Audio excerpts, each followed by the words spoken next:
Hello guys, last వీడియోలో చెప్పాను కదా నేను ఆయిల్ ప్రిపేర్ చేసుకోవాలి అనేసి. దానికి సంబంధించిన ఆకుల కోసం అయితే వెళ్ళానని చెప్పాను కదా. అవైతే తీసుకొచ్చుకున్న 2 డేస్ అలానే పెట్టేశాను అనమాట. అసలు ప్రిపేర్ చేద్దాం, ఆయిల్ ప్రిపేర్ చేసుకుందాం అన్నప్పుడల్లా ఏదో ఒక వర్క్ వల్ల అయితే ఆపేస్తూ వచ్చానమాట.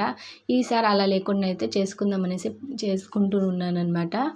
అసలు ఏమేమి యూజ్ చేస్తాను అంటే, నేను ముందుగా అయితే మెంతులు తీసుకోండి. ఆ తర్వాత గోరింటాకు, మనకు గోరింటాకు ఉంటే గోరింటాకు కూడా మనకి ఏమైతే దొరుకుతాయి నేను చెప్పే వాటిలో అవన్నీ వేసుకోండి. బట్ నాకు దొరికిన కాడికైతే నేను వేసుకుంటున్నాను అనమాట. ఇంకా ఎర్రగడ్డ, తర్వాత వచ్చేసి కరివేపాకు, పచ్చి కరివేపాకు ఉంటే పచ్చి కరివేపాకు, ఆ తర్వాత వచ్చేసి ముద్దమందరం ఆకు, ముద్దమందరం ఫ్లవర్స్ అయితే వేసేసుకోండి. నాకు ఫ్లవర్స్ చాలా తక్కువ ఉండే, అవి కూడా మళ్ళీ ఎండిపోయాయి అనమాట. ఎండిపోయినా పర్లేదు, పౌడర్ యాడ్ చేసుకున్నా మనం వాడే ఆయిల్లో చాలా మంచిది. బట్ కానీ మనం ఇలా కాంచుకుంటే మొత్తం డైరెక్ట్ వెళ్ళిపోతుంది కాబట్టి ఆయిల్లోకి ఇలా అయితే చేసుకుంటాం అనమాట. చాలామందికి డౌట్, నాకు ఫస్ట్లో స్టార్టింగ్లో కూడా ఏం డౌట్ ఉందంటే, మనం గానికి దగ్గర డైరెక్ట్ తెచ్చుకున్న ఆయిల్ అయితే చేసుకోవచ్చా, లేదంటే షాప్ నుండి డైరెక్ట్ తీసుకొచ్చుకున్న కొబ్బరి నూనెలు అయితే వేయచ్చా అనేసి అడిగారు. నాకు కూడా ఉండే, చాలామందికి అడిగాను అనమాట.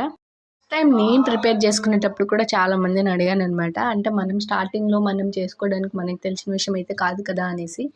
ఏంటంటే మనం ఏ ఆయిల్ అయినా ఓకే పర్లేదు, బట్ కానీ కొబ్బరి నూనెయే ఉండాలన్నమాట. ఇంకా నేనైతే ఇలా ఎలా అంటే, మామూలుగా ఆయిల్ ఒక బౌల్లోకి తీసేసుకొని మనం దేంట్లో అయితే హీట్ చేసుకుంటామో దాంట్లోకి అయితే ఇంకా నేను ఇవన్నీ ఒక 1 మినిట్ అయితే ఆయిల్ ఫస్ట్ కాంచాను అనమాట. ఎందుకంటే కొంచెం హీట్ అవ్వాలి అనేసి. ఆ తర్వాత నేను యూజ్ చేసేటి మొత్తం అయితే దాంట్లోకి వేసేసుకున్నాను. వేసేసుకున్న తర్వాత మర్చిపోకండి, మీరు అక్కడే ఉండి సిమ్లో పెట్టిన తర్వాతే అక్కడే ఉండి నూనె అయితే ప్రిపేర్ చేసుకోండి. సైడ్ అయితే వెళ్ళకండి, ఎందుకంటే నేను ఒక్కసారి నాకు ఇలా జరిగిందనమాట. సైడ్ వెళ్ళిపోయాను, ఫుల్ అంతా హీట్ అయిపోయేసి ఆయిల్ అంతా అగ్గొచ్చినట్టు అయిపోయిందనమాట. అందుకనేసి కాస్త భయం అనేసి నేనైతే మీతో షేర్ చేసుకుంటున్నాను, మీకు ఇలా తప్పు జరగకూడదు అనేసి.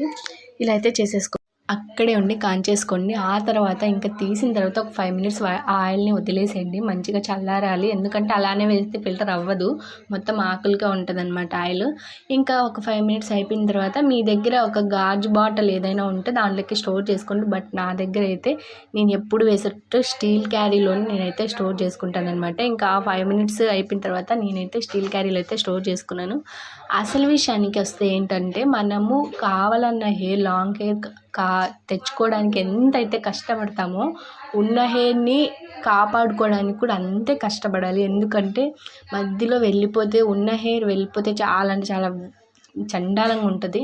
కాబట్టే మనం రావాలనే హెయిర్ కోసం కంటే ఉన్న హెయిర్ కాపాడుకోవడం కోసమే మనమైతే చూడాలన్నమాట. ఇలా అయితే ప్రిపేర్ చేసుకోండి ప్లీజ్ ఫ్రెండ్స్. నా వీడియో నచ్చినట్టయితే లైక్ కొట్టండి, కామెంట్ చేయండి, సబ్స్క్రైబ్ చేసేయండి. Next video